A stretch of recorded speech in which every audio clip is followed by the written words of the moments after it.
Cheers. Cheers.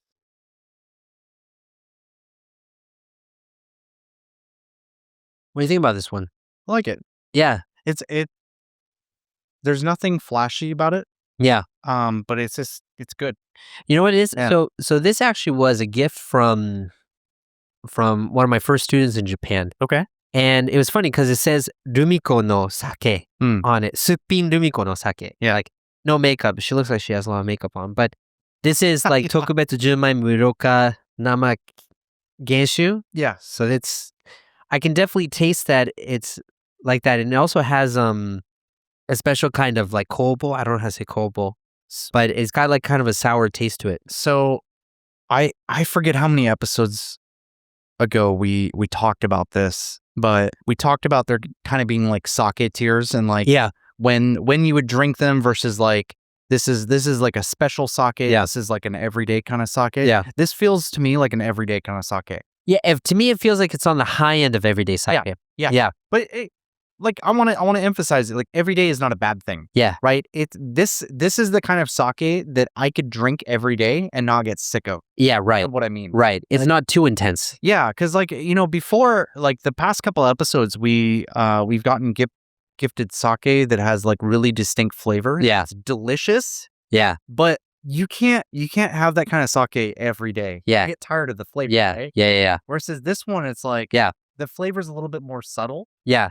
Yeah, I feel like so it says like kyugo like a kobo or something, but that's I guess some sort of fermentation thing that they put in it, but that normally causes like some unique flavors, and you can really get the taste of that only at the end of it. Like there's some sake where like it's super fruity, super special the whole way, and this is kind of like, oh, it's a normal sake. No, there you go, just a little kick. Yeah, And so I mean, I like this. Yeah, thank you, Y-san, for giving this to us. Yeah. So what are we going to talk about today? Today oh my god, I'm the one who picked the topic too. Nomikai. Nomikai culture in Japan versus America. I'm really excited to talk about this. Why? Well, I mean, I'm a person who goes to nomikais fairly often. So I don't know, I feel kind of attached to this. Yeah. Well, I mean, nomikai are pretty fun. I like them. Yeah, and I mean, for me, it's kind of weird, and I think we're probably going to talk about this in a future episode of like impressions on Japan. Yeah, but I think nomikais are kind of like once a person starts living here in Japan, that's like the thing they learn first is nomikai. That was one of the first things I really experienced in Japan was a nomikai. My literal first day here when I moved here 8 years ago. Was some teachers from my school came and helped me find an apartment. Yeah. And then after that, they're like, oh, well, we're in Kamata. Let's go drinking. Okay. And so like a nomikai was kind of like my first experience really with Japan. Oh, cool. So yeah, for my first experience was actually in college. It was after I came about a month before the college started. But then as part of like, there were some students who were said to help the exchange student, and I made friends with one of them, and they said, hey, let's go do a nomikai. I was like, oh, what's that? A drinking party. Yeah. Sit around and drink? No, you go to Izakaya, you have fun. Yeah. It was really nice. So one of the things that's really surprising is like how different drinking culture is. Yeah. Like with Japan and the US. Because like, I mean, like I would go to bars with my friend, with my friends back in the U.S., right? It's really common. Like going to bars, it's like that's just something everyone does. Everyone does. When they turn 21, you go to the bar. But you really only do that with like a friend, or like a couple friends. It's like at most the biggest your group is like 4 to 5 people. Yeah, and that's like even that's kind of rare. Yeah, like the concept of your workplace has this kind of event where you guys go to a restaurant or a bar to eat and drink and make friends with each other after work, and it's not obligatory, but it is obligatory. Yeah, and like that just doesn't exist in the United States. Yeah. In the military, we used to have this term called mandatory fun. Mandatory fun. And it was used to describe like when I describe it, you'll understand. Yeah. Like, so we would have these like days set aside called family days. Okay. And basically it was like all day barbecue for like the unit that you're in. Like basically think of it as like a company, right? And all the families would be invited, and you'd be forced to be there for like 6 to 8 hours. So it's like a full work day, but like it's a barbecue, right? Yeah. And like it would, I'm sure it would have been fine if I had a family at the time, but like most of the guys were like 19, 20 year olds with no family at all. They're if they have any family, they usually live out in another state. Yeah, right. So it's like there would be a couple of like the guys who were in charge that would bring their like wife and kids. Yeah. And those guys would be in their 30s. Yeah. And then the vast majority of the guys would be like 19-year-olds showing up and like, what do we do? Sucks. Yeah. Like, and so the term mandatory fun, it's like, oh, we're going to go have fun. You have to go. Yeah. Even if I don't want to go, you're going to go. Yeah. And so I feel like that mentality kind of fits with a lot of nomikai culture right now. Yeah. Because I think like if you go to like kind of more old fashioned style Japanese culture, and when I mean old fashioned, I'm talking about like 30, 40 years ago. I think drinking culture was a lot bigger than it was. I mean, nowadays, you know, they're doing polls and like Generation Z doesn't really drink alcohol. They don't really want to drink. Yeah, which I understand why. Yeah, right. And I think a big reason why is because like some of that old culture is you would have nomikai. Yeah. And then you have like nijikai, sanjikai. Yeah. Right. And so it's like I feel like the further back you go, the more common it is to stay out all night drinking. Yeah. Right. Yeah. And that's like, especially with men, I think that's where kind of like the absentee father stereotype in Japan comes from. It's like, dad's passed out on the couch drunk and he came in at 3 a.m. Yeah. You know what I mean? There's a lot of that like negative stereotype going on. Yeah, it was really common like 30, 40 years ago. Yeah, right? And so it kind of stems from nomikai culture. So there's kind of like this good and bad thing about it, right? Yeah, it's mandatory fun. And also like sometimes at the nomikai, people are pressured to drink more than they're comfortable with. Yeah. That's not good. Yeah, and like I think Westerners are a lot more observant of this than maybe people in Japan are. Yeah. But there's a lot of like rules that kind of get bent or broken in nomikai culture. Okay. So like a really common one is like sexual harassment. Okay. It's really common in nomikai. Yeah. You know, because you got to think about it, right? You have coworkers together, almost always men and women. You know, maybe that's why they have the men and the women separated, like we were talking about before. So I wanted to get into that, but it's like you have drinking culture, and you have men and women together, and it's like they're drinking, and so like it's a really common thing for sexual harassment from like, you know, one of the bosses coming over and like doing stuff that's inappropriate with like a younger woman. Yeah. Right? Yeah, I remember actually, so I have some friends on Facebook who are like a generation older than me, or 2 generations older than me actually, and they were talking about how on Facebook and stuff, they were talking about how, you know, in their generation it was common for like one of the younger, cuter girls to be forced to sit next to like one of the older guys. Dude, that still exists today. Yeah. Not everywhere, but I'm not gonna name drop names. Don't name the company. But I've experienced that. Yeah. And not personally, but I've witnessed it. Yeah. Is what I mean. And it's a thing, and it's like really, it's really weird. Yeah. I guess is how I'll put it. It's like, you know, especially I'll tell you where you especially see it. So you often see the young girl go and sit with the boss or next to the boss. But another thing is like she's usually like serving everyone's drinks.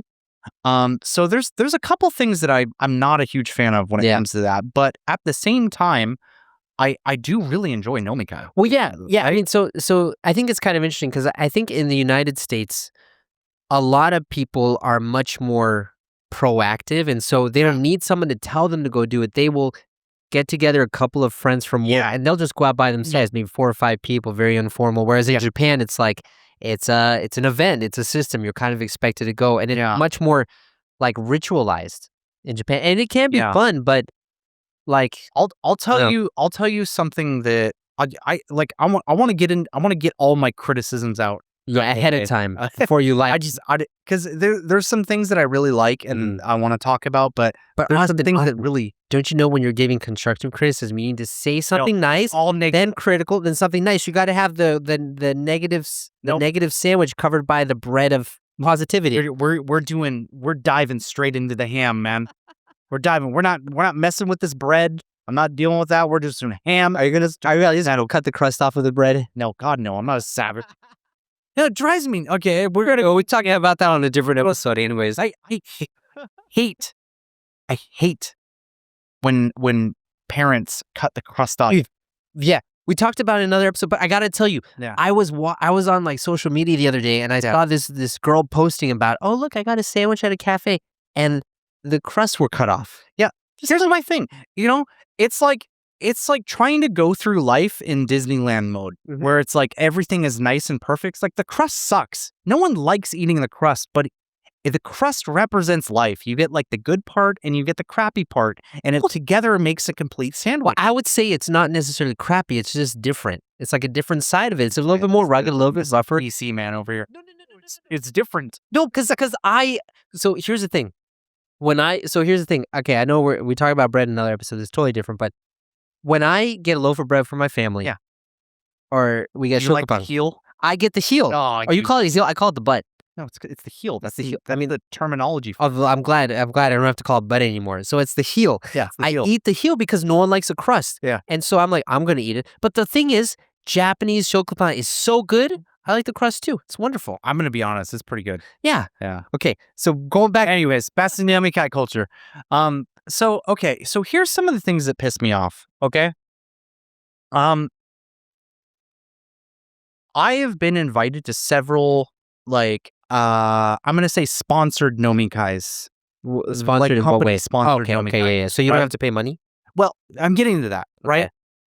The place, it'll be like an end of the year nomikai, right? Celebrating. It's like, all right, good job, everybody, and it'll be picked at this expensive, European restaurant, right? It's like, you know, we should do an episode about Western food in Japan. Yoshoku. People are gonna hate me if we do that episode. They're gonna hate me too, so we should do it. It pisses me off, man. We should talk about Yoshoku because it irritates me. No, I'm sorry. I just gotta say because so my son had like his yochien he had like happyokai or something like that. And after that, we went to a yoshoku-yasan afterwards. Yeah, and it was super expensive. Yep. The food was not that mediocre. And it's funny because, you know, I was thinking, in America, when you go to a Japanese restaurant, it's like faux Japanese. Yeah. The food's not that good and it's expensive. I'm like, this is like the mirror image of what? Yeah. Holy crap. Yeah. We should talk more about that. Oh, man. But yeah, so it's always picked at this crappy European restaurant. I say crappy as in I think it's crappy. Yeah. It's not crappy. It's it looks nice, right? But it's always really uppity and one of the things that drives me. Can you explain uppity? Yeah, I'm getting into it. Okay. One of the things that drives me insane is Japan is one of the three culinary capitals of the world. Yeah. When I think of the top food in the world, I think of Japan, France, and Italy. Yeah. Right? No other country even comes close into culinary mastery. Not England? No. I'm just kidding. That was a joke. Yeah, obviously. It's anyways. Yeah. So, you know, I get that Japan has a lot of pride in terms of presentation with food. Yeah. Because I'm sure if you went to Italy or France, you would see the same thing. Mm-hmm. But I've never been to Italy, but I would wager if you go to Italy, the food is presented in an artistic style and it also probably tastes really good. Yeah. Right? And I don't think that's the same in Japan. Yeah. Now, with Japanese food is a different thing. Japanese food in Japan obviously tastes great. Okay, yeah. Right? Okay. But I'm talking about food, European or Western food presented in Japan, I think tastes terrible. Hey guys, if you've watched this far, you're going to love our Austin and Arthur friends. In the Austin and Arthur Friends, you're going to really improve your English listening, and I mean a lot. Yeah. So for each episode, you'll get English and Japanese subtitles, so you can check your listening and comprehension. You'll also get access to a members-only community where you can talk with us, the both of us. Mainly me, right? No, definitely not. For more info, click on the link here or here or here, or in the description box of this video.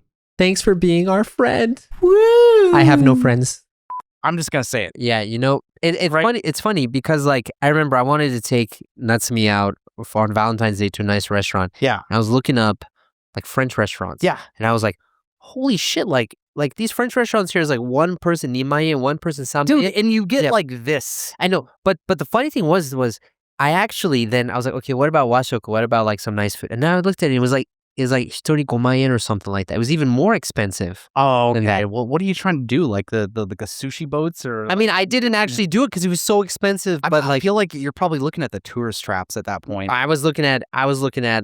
No, what I just mean is like, I feel like there's kind of like levels in society where like at the very like bottom level, people like Japanese food. Okay. And then when you get kind of like wealthy, people like French and Italian food. Yeah. And then when you get super wealthy, it's back to Japanese food again.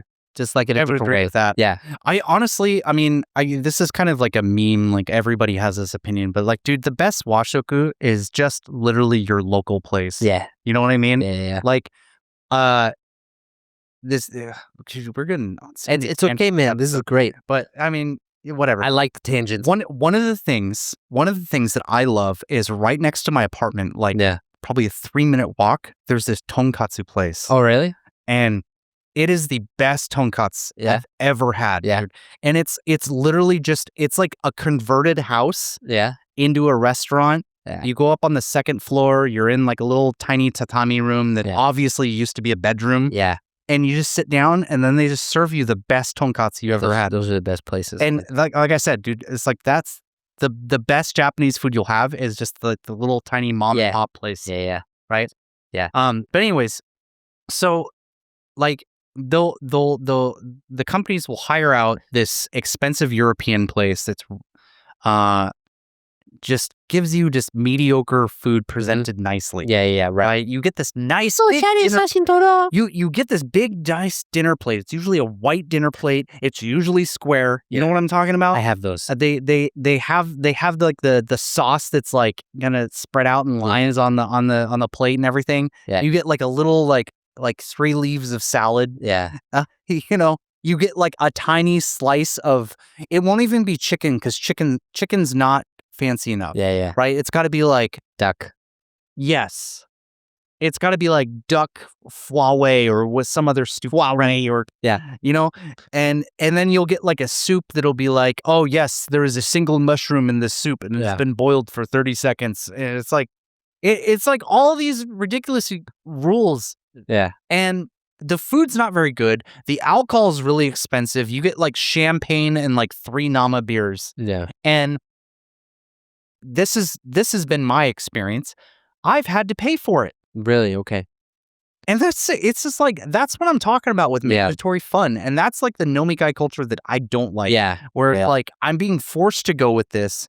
I'm in a atmosphere that I'm uncomfortable in because everything's like really fancy. That's what I mean by uppity, right? Yeah, uppity is really fancy. It's really fancy. It feels like fake. Mm-hmm. And I don't feel like I can just relax. Yeah, right.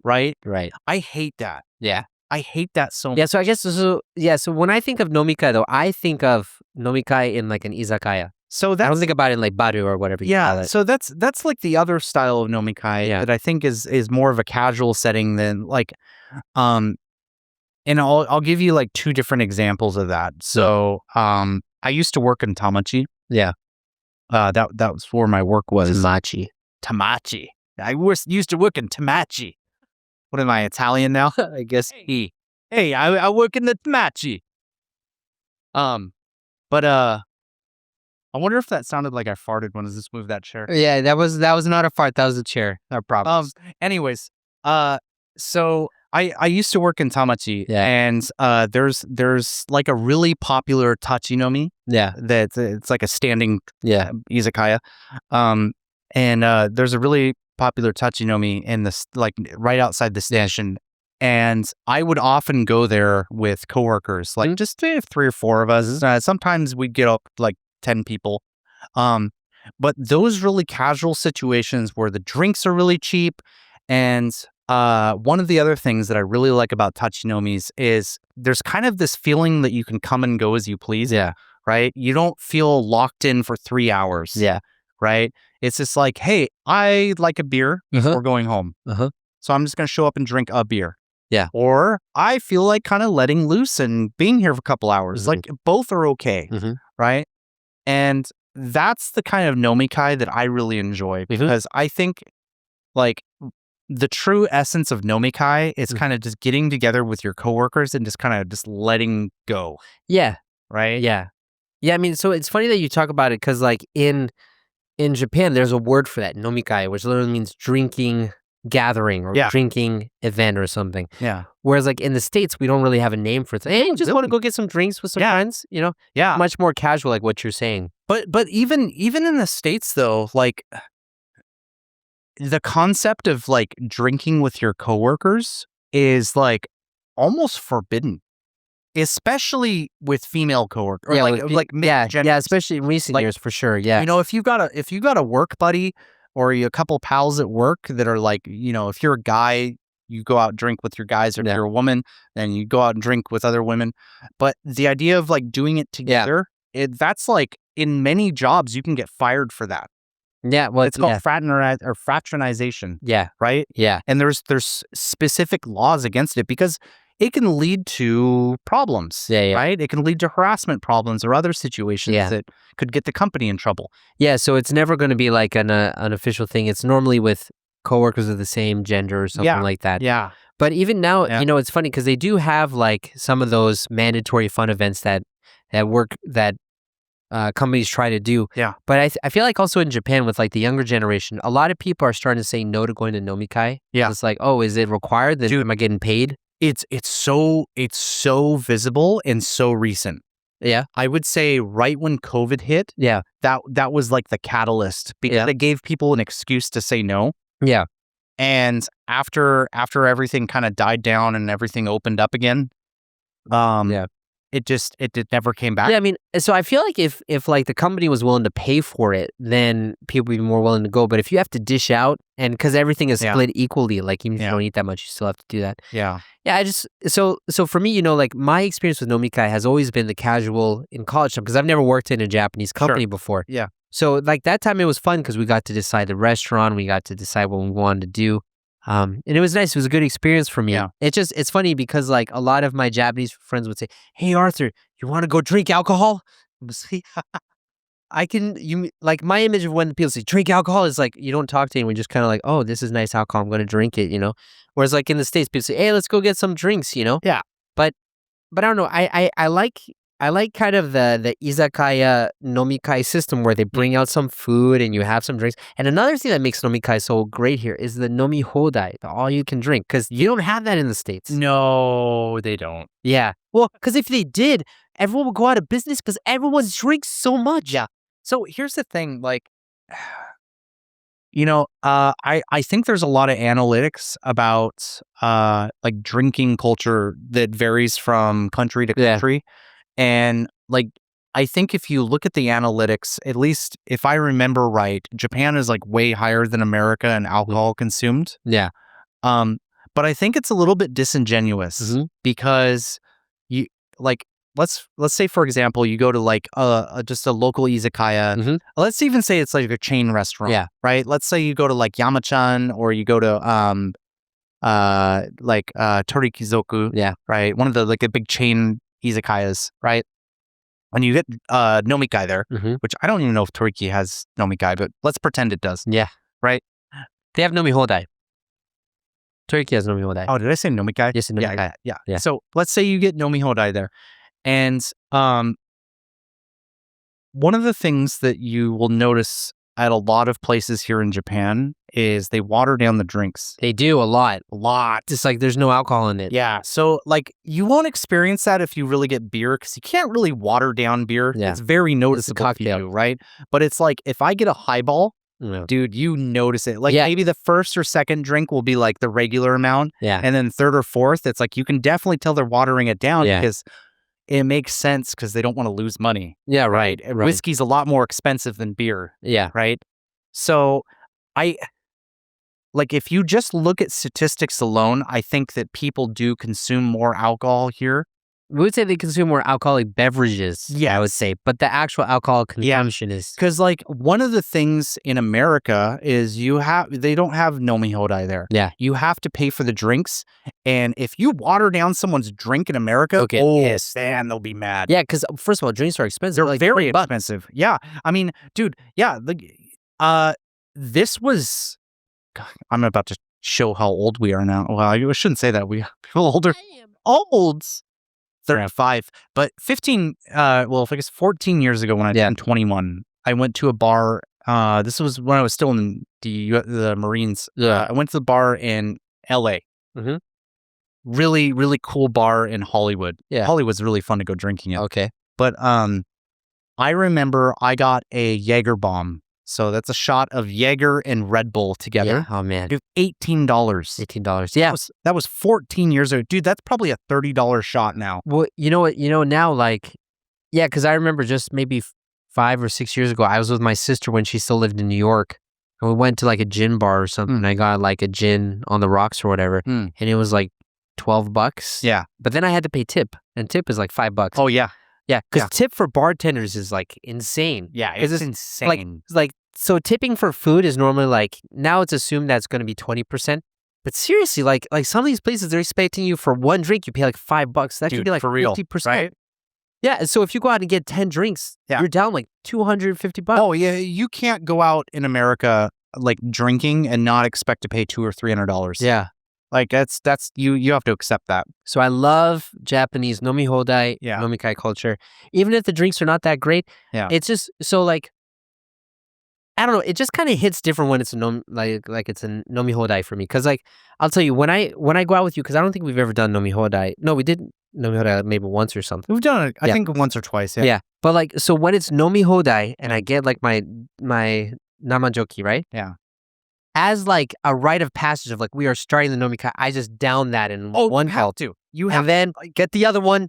No, but like there's kind of like a ritual with it. Like I feel like you have to get a nama beer first time. とりあえずnama. Yeah. And you just down that and then you're allowed to get other things. Yeah. Right? Yeah. Dude, I'll never forget. This isn't really so much a nomikai, but I'll never forget. I think I don't know, this is probably 4 years ago. Yeah. We met in Kawasaki. Yeah. Well, I'm not gonna say where we met, but we did a really long drinking night. Yeah, you remember that? Yeah, I do remember that. Was a lot of fun. Yeah, man. We were out until like last train. Oh, yeah. That was good. Yeah. Yeah. No, I just really like, so like maybe that's part of one of the reasons to make nomikai better. But I wish companies didn't have to put a lot of pressure on you to join. But if they did, I wish they would just pay for it. Because like, honestly, like a lot of nomikai nowadays is like $50 a person. It's expensive. And it's like, I'm kind of at the age, I'm almost at the age where I need to start like paying more. Yeah. That's another thing. Is you have to pay more to kohai. Yeah. But, like I feel bad for a lot of people here that are probably like, I don't know, 23, 24. Yeah. They're just starting their career. Maybe they just finished college and they're starting out. And it's like, dude, so many people's salaries here in Tokyo, they're like, they pay shit, man. Like nijuman a month. And it's like, dude, at that price, like you don't have anything. Yeah, you don't have you could probably go out to nomikai like once every 2 months or something like that, right? And it's like, that's rough. So I want to ask the viewers watching, do you guys have any fun nomikai experiences or stories? I have some. Because sometimes I see a lot of saririman just like unconscious and their friends are holding them up and stuff like that. I literally saw someone last night. Last night doing that? I mean, you see it every night. Yeah, like it happens every night.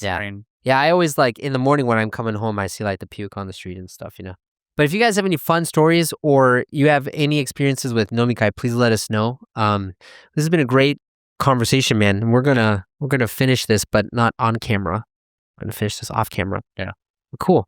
So wonderful. We don't have anything planned for next time, but we are going to talk about something in a poll that we share, because now every week in our Austin and Arthur Friends and on our YouTube channel, we give polls. Yeah. So please vote on those polls, because based on that, we're going to be making new videos. Yeah.